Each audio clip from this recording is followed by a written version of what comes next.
Zimbabwe में एक ऐसी जगह है जिसे जन्नत कहा जा सकता है, प्यास से राहत दिलाने वाली जन्नत। ये जगह हजारों प्राणियों को जीवन देती है। मगर आप धोखे में मत रहिए, यहां हर कोने में जोखिम छिपे हैं और हर परछाई के पीछे खतरा है।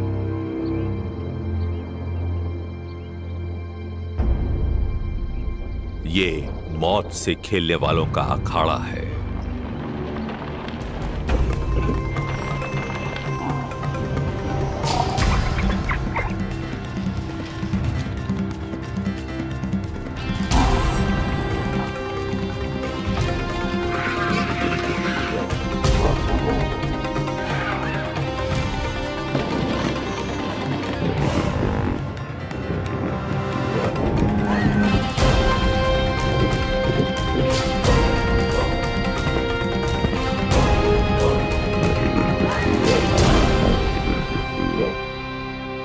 हर साल जब सारी जमीन सूख जाती है, तब पानी का ये सोता जान बचाने का एक मौका देता है। पर यहाँ प्यास बुझाने वाले को भारी कीमत चुकानी पड़ सकती है। इस सूखे के दौरान कौन जीतेगा और कौन हारेगा? मौत के उस खेल में जो यहाँ प्रेडेटर्स प्लेग्राउंड में खेला जाएगा।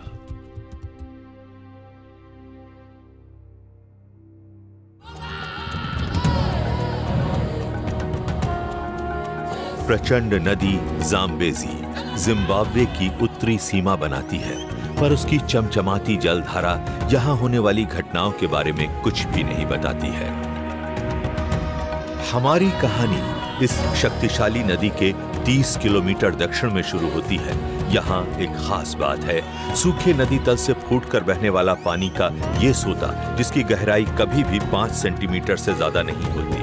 यहाँ से निकलने वाला मीठा पानी करीब 1 किलोमीटर तक बहने के बाद फिर से रेत में समा जाता है। हर साल सूखे के मौसम में जब आसपास की सारी जमीन सूख जाती है, तब ये सोता ही जीने का सहारा बन जाता है। मगर जहाँ ये बहुत से जीवों की जान बचाता है, वहीं ये कुछ की मौत का कारण भी बनता है।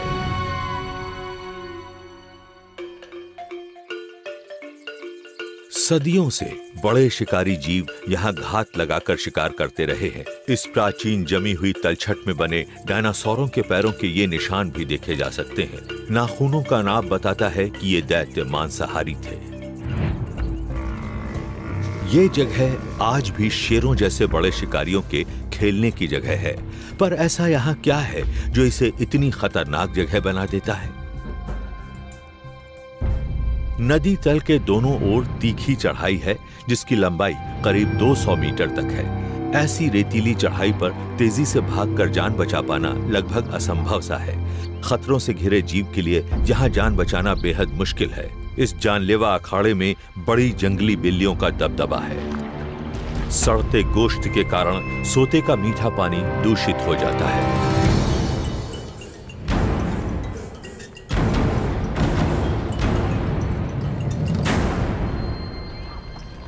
सूखे के इस मौसम में 1000 से भी ज्यादा भैंसे अपनी प्यास बुझाने के लिए हर दिन इस सोते पर आएंगे। भैंसे हर कीमत पर अपने आप को बचाएंगे। अपनी तादाद, अपने वजन, अपने जानलेवा सींगों और खुरों के कारण उनमें आत्मविश्वास है। जंगल के इन टैंकों पर हमला बोलने से पहले कोई भी शेर 2 बार सोचेगा जरूर। प्यास भले ही उन्हें यहाँ लेकर आती है, पर जान बचाए रखना उनका अंतिम उद्देश्य होता है।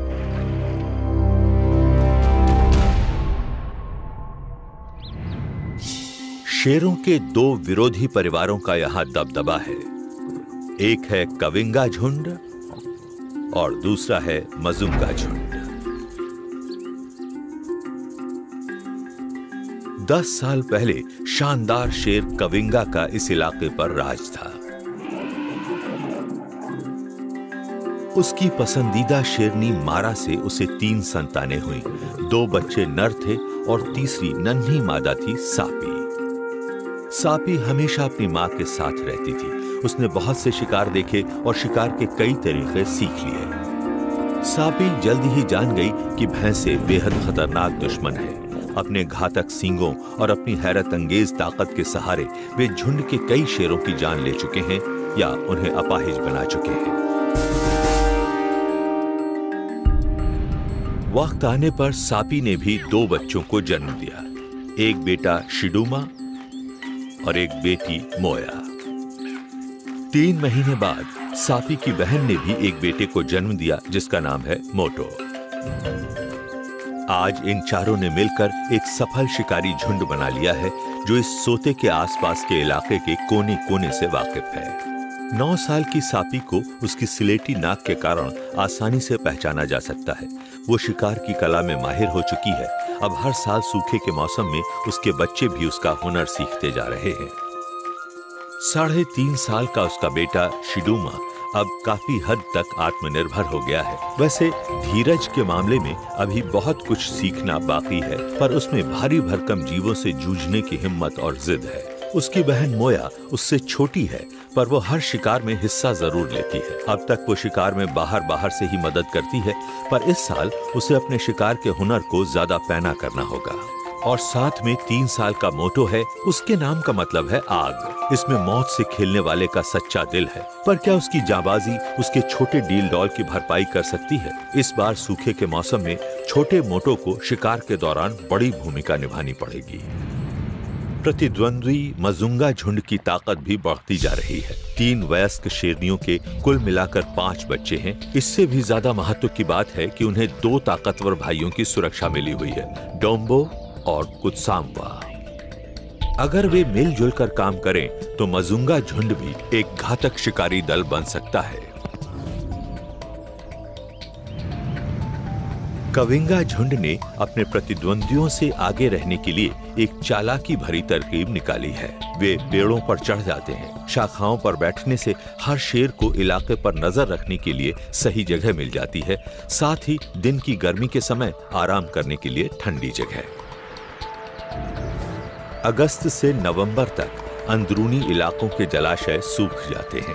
हजारों वन्य जीवों के पास पानी का ये सोता ही एकमात्र सहारा रह जाता है। मजुंगा और कविंगा झुंड के शेर इस बात को अच्छी तरह जानते हैं। पूरी तैयारी के साथ वे सूखे के मौसम का इंतजार करते हैं। आने वाले मौसम में शिकारियों के इन झुंडों से शिकार खुद को कैसे बचा पाएंगे? जब दोबारा बारिश आएगी तब तक कौन बचा रह पाएगा? अगस्त, बरसात 4 महीने दूर है। सोते के पास अभी सुबह का समय है।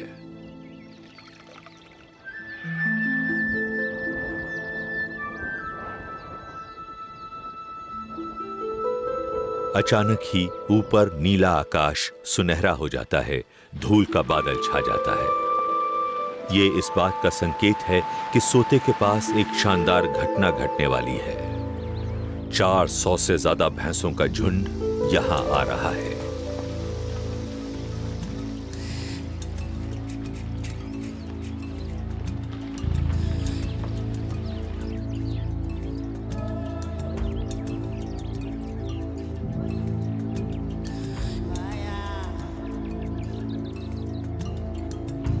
वे रात भर जागे हैं। पानी की आस इन प्यासे जीवों को यहाँ ले आई है।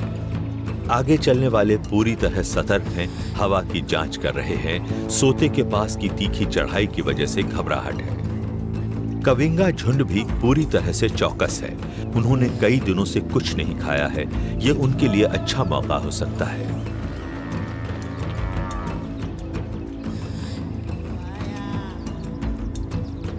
कविंगा झुंड की गंध उन्हें मिल चुकी है।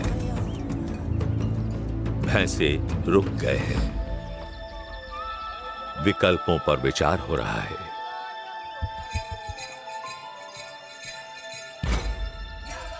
वे प्यास से बेचैन हैं। भारी भरकम जीवों के बीच धकापेल जारी है। सापी और कविंगा झुंड की मौजूदगी के बावजूद आगे वाले भैंसों ने सावधानी को दरकिनार कर दिया है। झुंड ने खड़ी ढलान पर से पानी की ओर उतरना शुरू कर दिया है।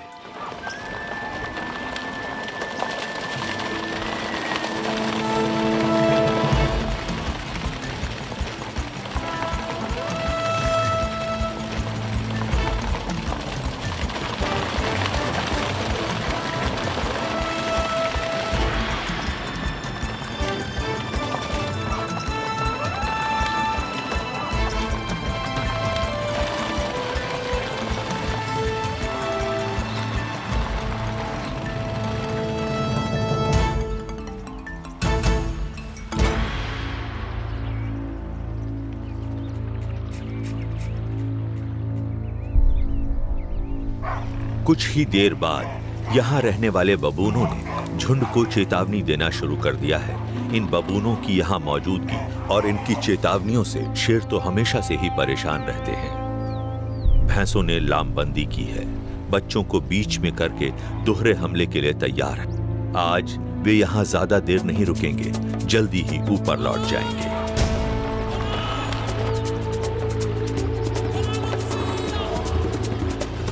सापी ने झुंड का पीछा करने की ठानी है। शायद उसे कमजोर जीव या सही मौके की तलाश है।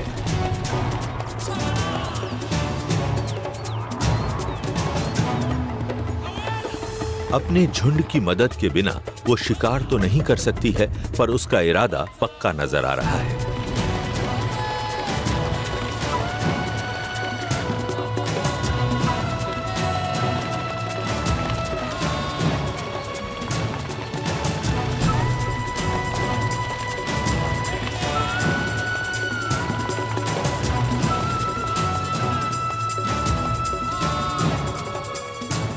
तादाद में ताकत है।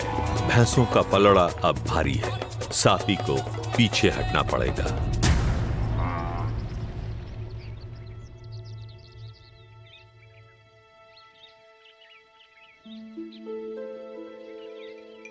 तीन बूढ़े भैंसे पानी के पास छूट गए हैं।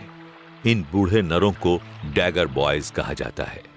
भले ही ये सारे झुंड के साथ न चल पाते हों, पर बड़ी बिल्लियों सावधान। इन बूढ़े लड़ाकों को शेरों के व्यवहार की अच्छी जानकारी है।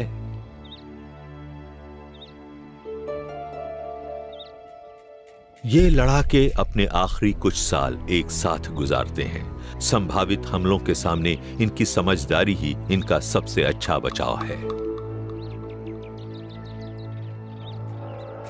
सापी और कविंगा झुंड को एक और मौका मिला है। सबसे अच्छी रणनीति ये होगी कि इन बूढ़े लड़ाकों को सबसे तीखी चढ़ाई वाले रास्ते पर जाने को मजबूर किया जाए। यहाँ की ढीली रेत पर ये तेजी से भाग नहीं पाएंगे।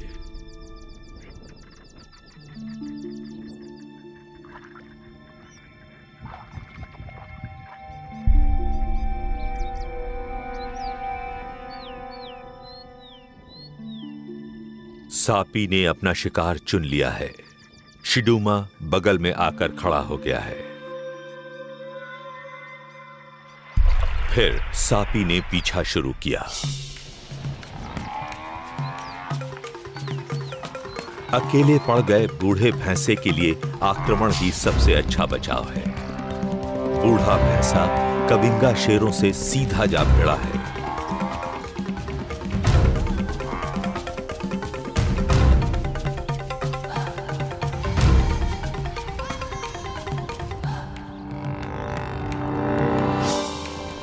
खड़ी चढ़ाई पर ऊपर चढ़ने में दिक्कत आ रही है। उसके खुर नरम रेत में धंसते जा रहे हैं। शेर पास आ गए हैं। वहशियाना ताकत है। तेजी से घूम रहा बूढ़ा भैंसा शेरों पर भारी पड़ रहा है।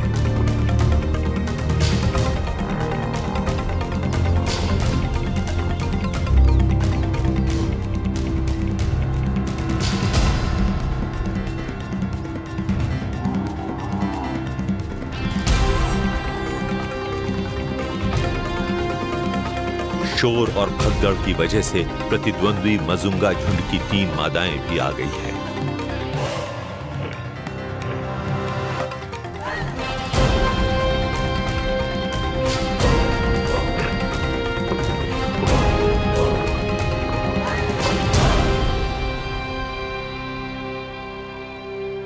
उम्मीद के विपरीत बूढ़ा मजबूत टैंक बच गया है।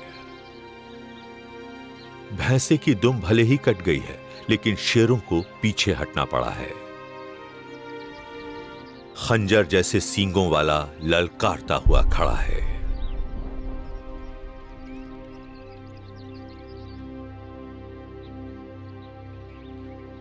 हारा थका कविंगा झुंड फिर जमा हो रहा है।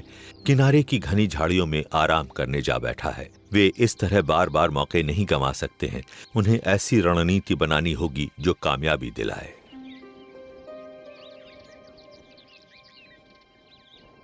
परेशानी की बात है, झुंड के कम उम्र शेरों में अनुभव की कमी है।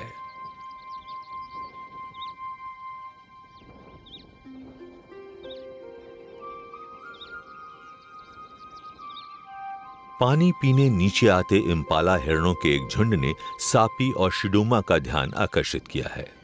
ऊपर की सख्त जमीन पर कविंगा झुंड को कोई फायदा नहीं मिल सकता है। इम्पाला हिरण नदी तल की नरम रेत पर आ जाएं तो मौका मिल सकता है।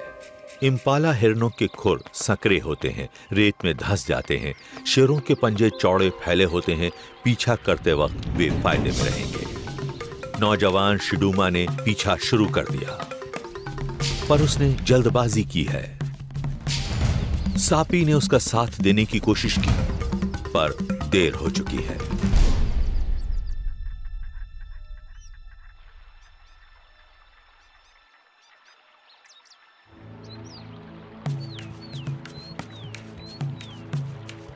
पास एक और इम्पाला हिरणों का झुंड नजर आया है।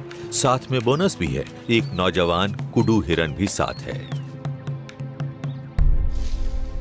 कुडू इम्पाला से बड़े होते हैं। कविंगा झुंड को उतनी ही मेहनत में ज्यादा फायदा मिल सकता है। सापी ने एक कुडू बच्चे पर धावा बोल दिया। कुडू ने जान बचाने के लिए संकरा रास्ता चुना है। सापी यही चाहती थी। कुडू पूरी तरह फंस गया है, गंदले पानी से बाहर निकलने के लिए छटपटा रहा है। सापी उस पर टूट पड़ी है। शिकार सापी ने अकेले ही किया था, पर खाने के लिए मोया भी जा पहुंची है। सितंबर, बरसात आने में 3 महीने हैं।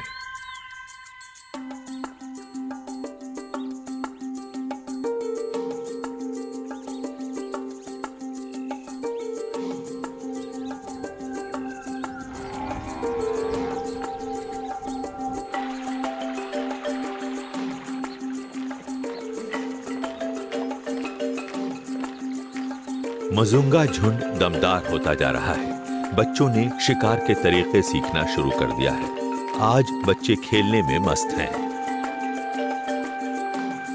मस्सेदार शूकर यानी वॉटहॉग और इम्पाला हिरण चश्मे पर पानी पीने आए हैं।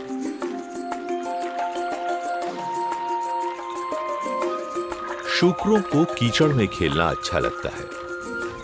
मजुंगा झुंड ने इस बात का फायदा उठा मोर्चा संभाल लिया है।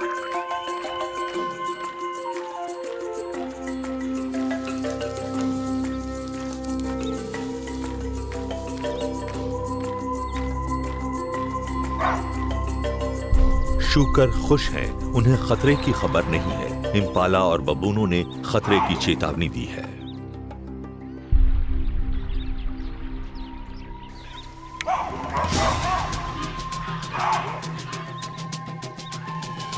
शिकार की तैयारी अच्छी दिख रही है। शूकरों को घेरने की रणनीति साफ है। एक मजुंगा शेरनी सकरे रास्ते के बगल में खड़ी है। सोते के पास से दूसरी ने पीछा शुरू कर दिया है।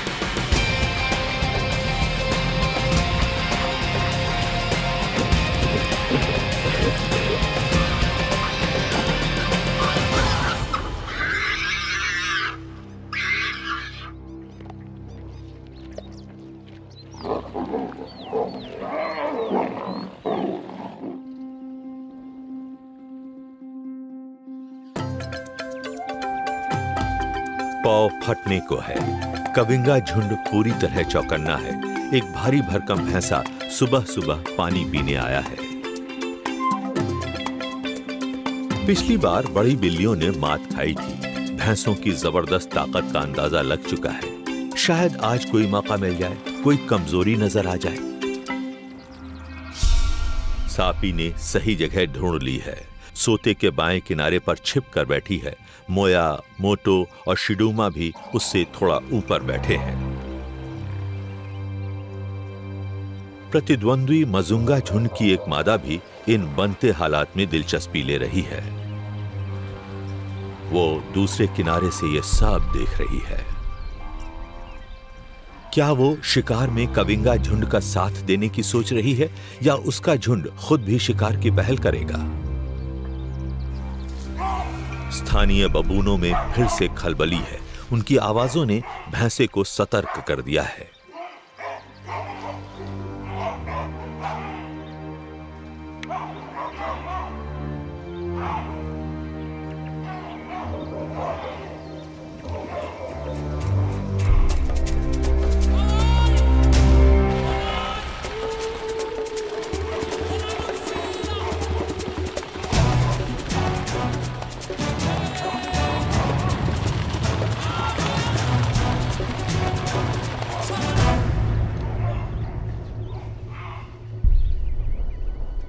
कुछ भैंसे पीछे छूटकर झुंड से अलग हो गए हैं। इनमें से एक घायल लग रहा है, शायद किसी आपसी लड़ाई में चोट आई है।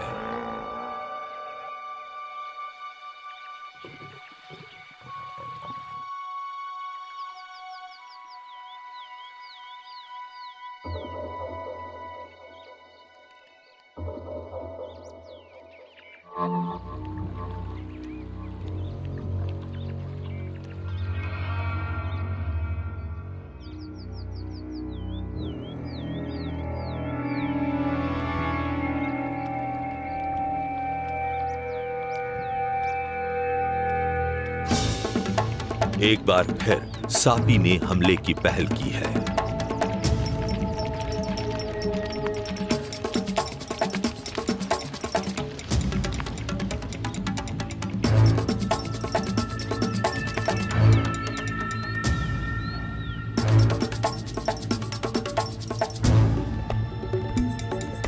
भैंसा घायल भले ही हो, मगर कविंगा झुंड को कामयाबी तभी मिलेगी जब उसे घेर कर परेशान करेंगे और हमला पीछे से करेंगे।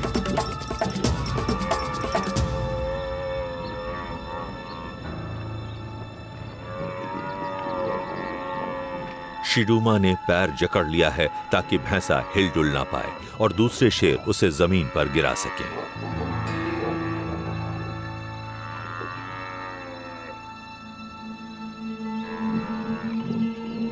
लगता है सापी और उसके झुंड के शेरों ने मजुंगा झुंड की मादा के साथ आने का बुरा नहीं माना है। शायद उन्हें लग रहा है कि उसकी मदद से उन्हें फायदा ही होगा।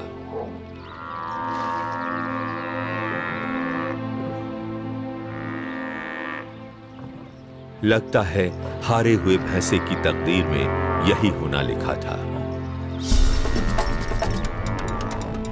उसकी मदद की पुकार दो दूसरे भैंसों ने सुन ली है। क्या उनके आने से शेरों का आत्मविश्वास डगमगा जाएगा? यहाँ शिकार और शिकारियों के बीच का मुकाबला जितना शारीरिक है, उतना मानसिक भी है।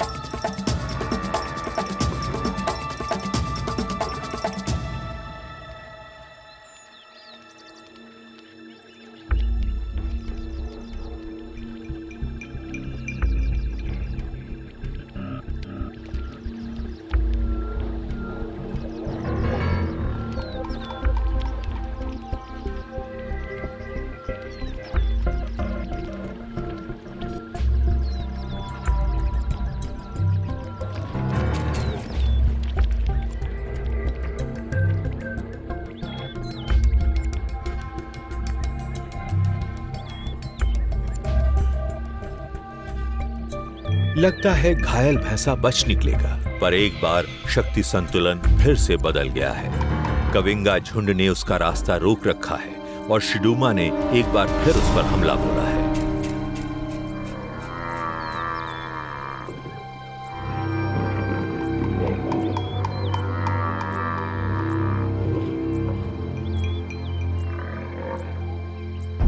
सापी अब मौके का फायदा उठाती है। उसने शिडूमा की पकड़ को मजबूत बनाया है और अब मौत का खेल सही समय पर किए जाने वाले वार से ही पूरा होगा। सापी जानलेवा वार के लिए सही क्षण की तलाश में है। दम घोंटने वाली पकड़ है।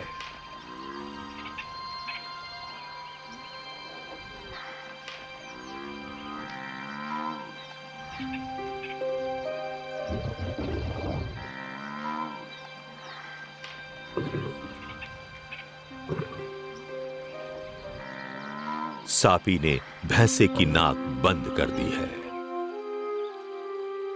जंगल का ये टैंक अब कमजोर पड़ने लगा है।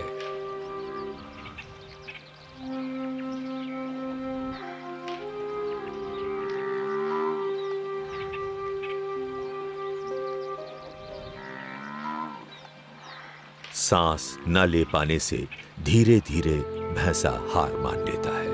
जमीन पर गिर जाने के बाद बस थोड़ी ही देर जिंदा बच पाएगा।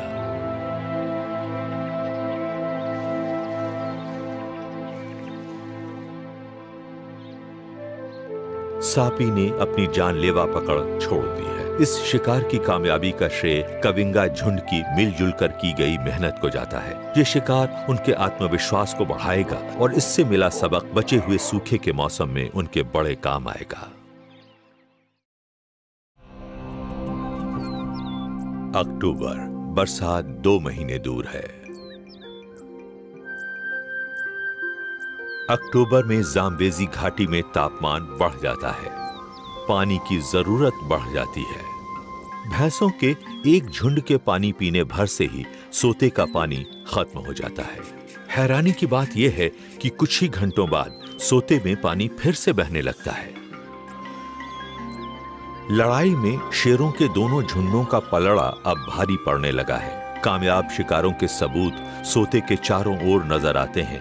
इन दोनों हाथी के बच्चे सबसे आसानी से शिकार बन जाते हैं। हालात ऐसे हैं कि ताकतवर भैंसों में भी कमजोरी नजर आने लगी है।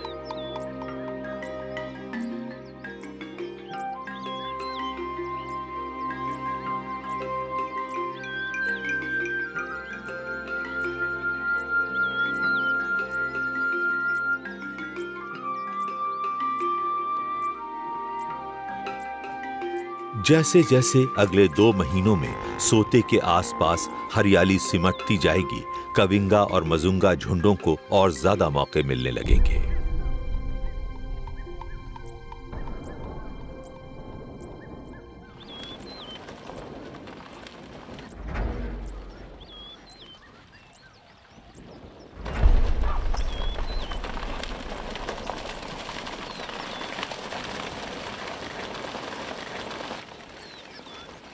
सूखे का मौसम चलता जा रहा है।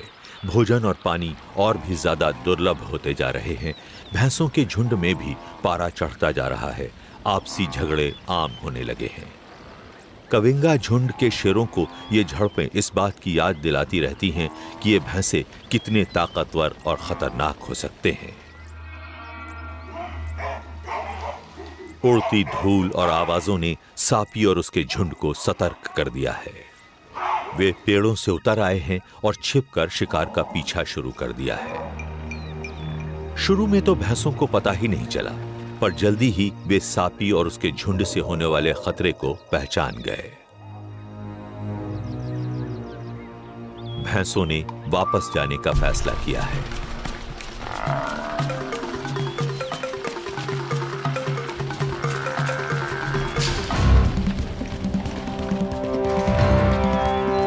मोटो और मोया शिकार के मामले में नौसिखिए हैं। उनकी नजर एक बच्चे पर पड़ी है। किस्मत आजमाई, पर यह भारी गलती साबित हुई। बाजी तेजी से पलट गई है। भैंसे आक्रामक हो गए हैं। मोटो और मोया को अब बचकर भागना पड़ेगा।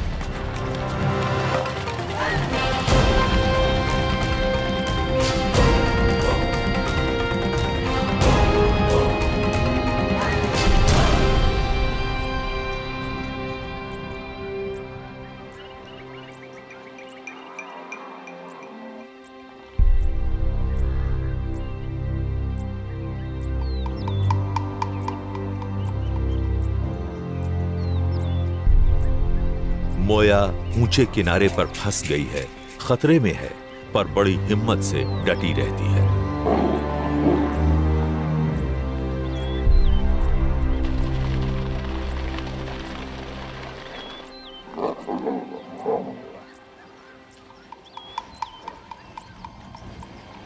सकरे रास्ते की खड़ी चढ़ाई पर एक भैंसा गिरकर घायल हो गया है।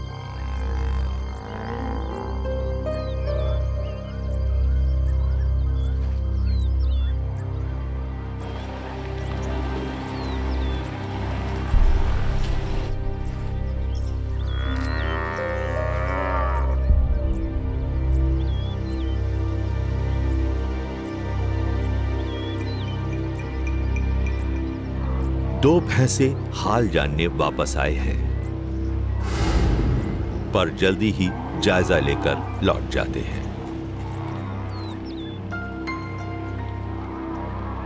भले ही कविंगा झुंड अपनी शिकार की कोशिश में नाकामयाब रहा है, पर सोते के आसपास का जंगल अपने ही नियमों से चलता है। कविंगा शेरों को आज आसान भोजन मिल गया है।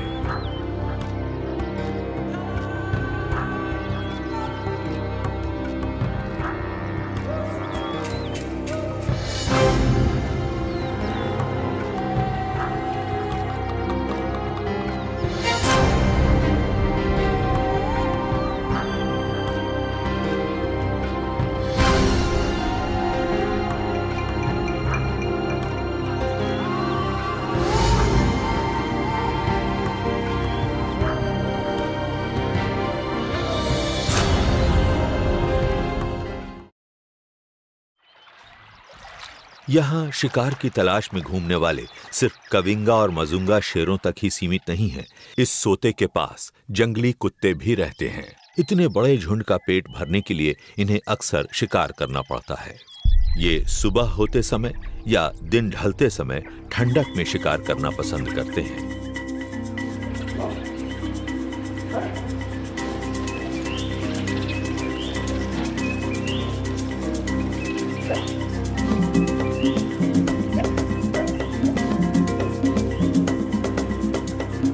इनके शिकार का तरीका बेहद जाना माना है, पर आज ये झुंड मिलजुल कर काम नहीं कर रहा है। सिर्फ एक कुत्ता कुडू हिरण का पीछा कर रहा है। हिरण बचकर निकल जाता है।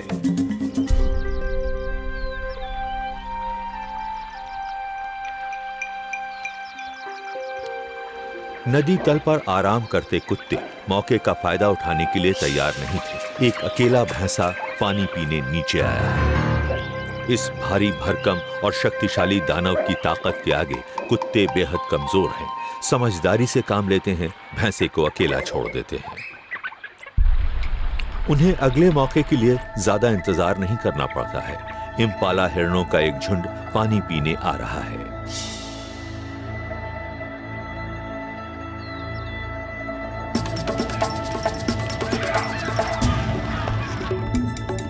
पीछा शुरू हो गया है। जब इतने सारे हिरण सामने हों, तो इन कुत्तों को भोजन मिलना सुनिश्चित है। रफ्तार और पीछे लगे रहने की क्षमता ही इन कुत्तों की सबसे बड़ी ताकत है। जल्दी ही एक शिकार को गिराने में कामयाबी मिल जाती है।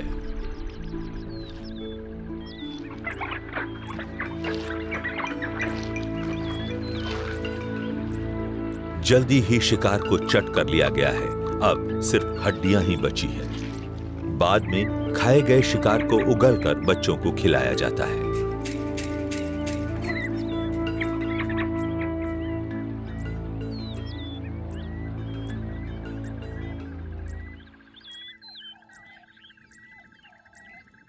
जैसे जैसे दिन चढ़ता है, इम्पाला हिरणों के कई झुंड पानी पीने आते हैं। मजुंगा झुंड बड़े ध्यान से उनका व्यवहार देख रहा है।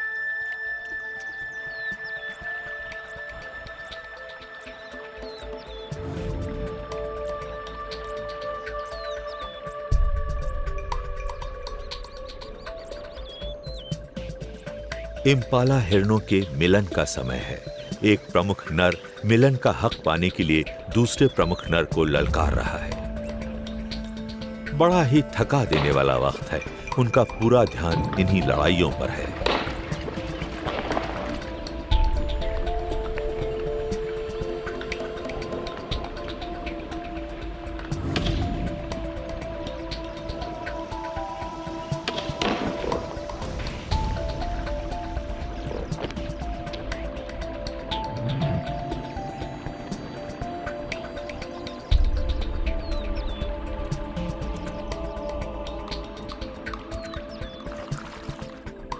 मजुंगा झुंड के लिए हमला बोलने का यह सही मौका है।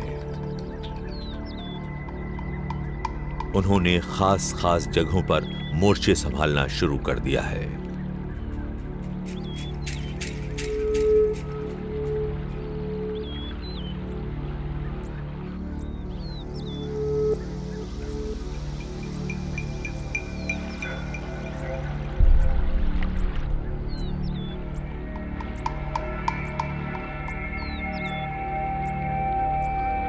बच्चे भी शिकार में शामिल हैं, पर उन्हें हमले के सही समय की समझ नहीं है। हमेशा की तरह पहली चेतावनी बबूनों ने ही दी है। सोते के इर्द गिर्द सभी जीवों में भगदड़ मच गई है।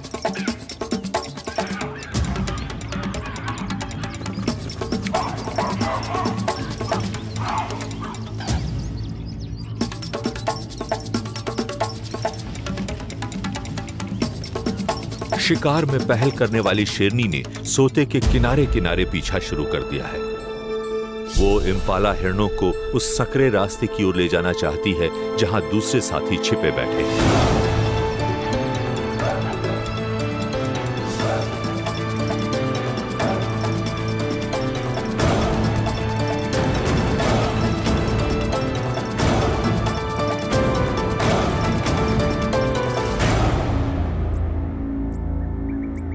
मजुंगा झुंड के लिए शिकार की ये रणनीति एकदम सही साबित हुई है।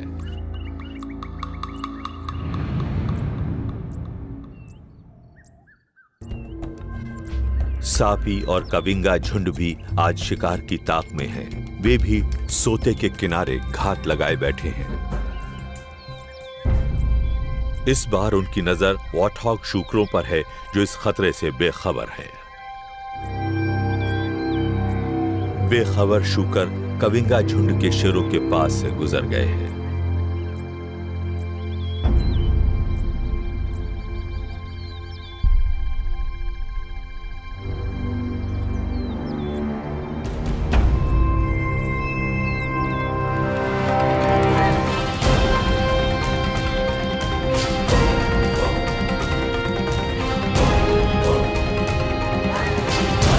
फिर भी बिजली की सी तेजी से हालात बदले, शूकर हाथ नहीं आए। सापी उन्हें ढलवां किनारे की ओर ले जाने में कामयाब नहीं हो पाई जहां उसे फायदा हो सकता था। झुंड के नौजवान साथियों से अगर वक्त पर मदद नहीं मिलेगी तो ऐसी कोशिशें नाकामयाब ही होंगी। अगर सफलता पाना है तो सोते के आसपास की भौगोलिक परिस्थितियों को ध्यान में रखते हुए चारों शेरों को एक साथ काम करना होगा।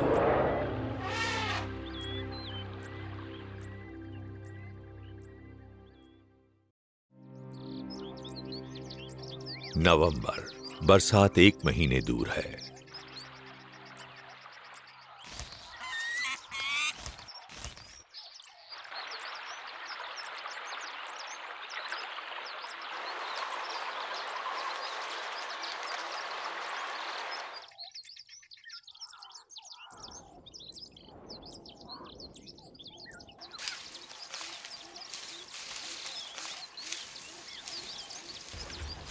नवंबर की शुरुआत है। लाल चोंच वाले ऑक्सपेकर पक्षियों की आवाज ने भैंसों के एक और झुंड के आने की सूचना दे दी है।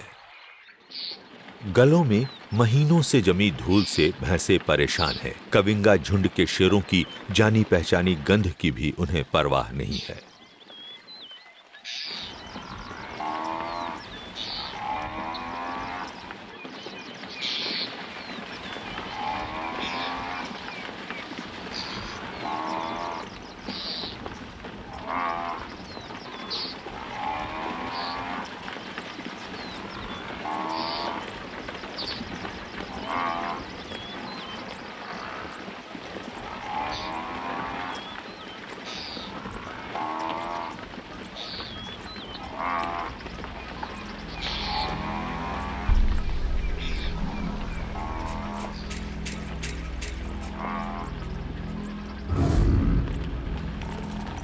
झुंड में आज बहुत से बच्चे भी हैं। जल्दी ही सापी ने एक को चुन लिया है।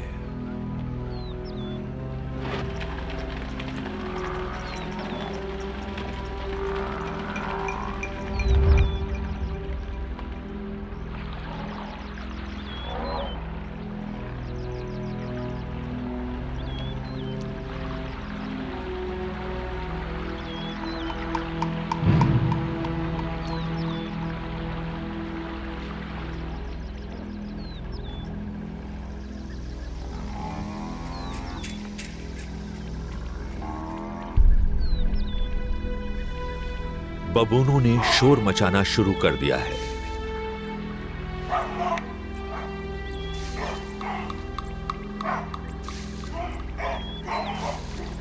भयानक प्यास ने भैंसों से देर करा दी है।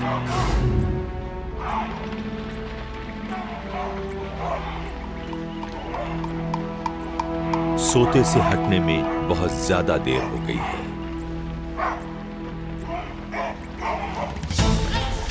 इस बार कविंगा झुंड के चारों शेरों ने मिलकर काम किया है। सबने मिलकर उस बच्चे को खड़ी चढ़ाई वाले संकरे रास्ते पर जाने को मजबूर कर दिया है।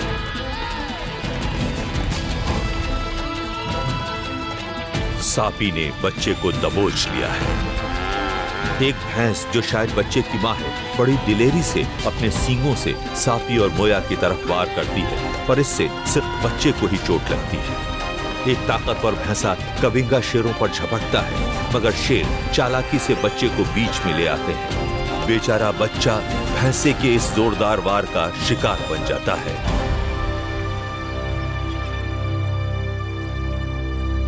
नौजवान मोटू ने इस बार पहल की है। बच्चे का दम उसने घोंटा है। आज सापी के बेटे के लिए खास दिन है। आज पहली बार उसने किसी शिकार पर जानलेवा शिकंजा कसा है।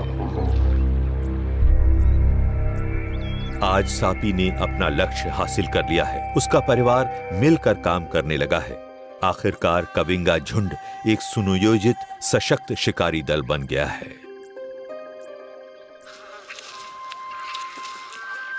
सूखे मौसम के इन आखिरी दिनों में जाम्बेजी घाटी का तापमान बेहद बढ़ जाता है। गर्मी और खुश्की से जीना दूभर हो जाता है। शिकारियों का काम इन दिनों बहुत आसान हो जाता है।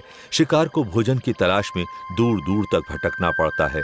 बुरी तरह थके हारे सोते पर पहुंचते हैं।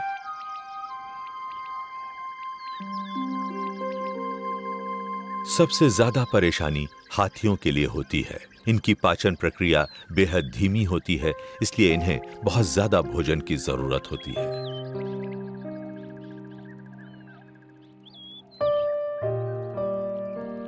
एक थकी हारी हथनी का अपने बच्चे को इस तरह भाग्य के भरोसे अकेला छोड़ देना यहां आम बात है।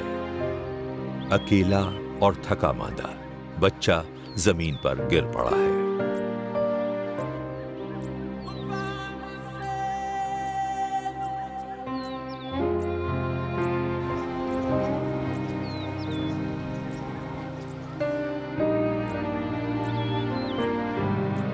मौत के इस मैदान में आज शिकारियों की तूती बोलती है।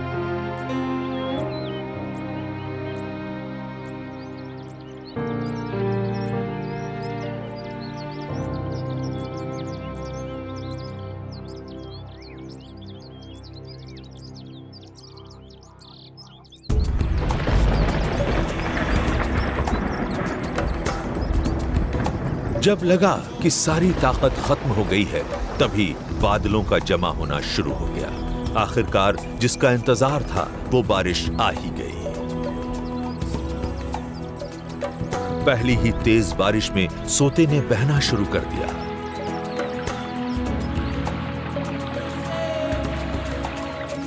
धीरे धीरे घाटी में हरियाली और वन्य जीवों का लौटना शुरू हो गया है।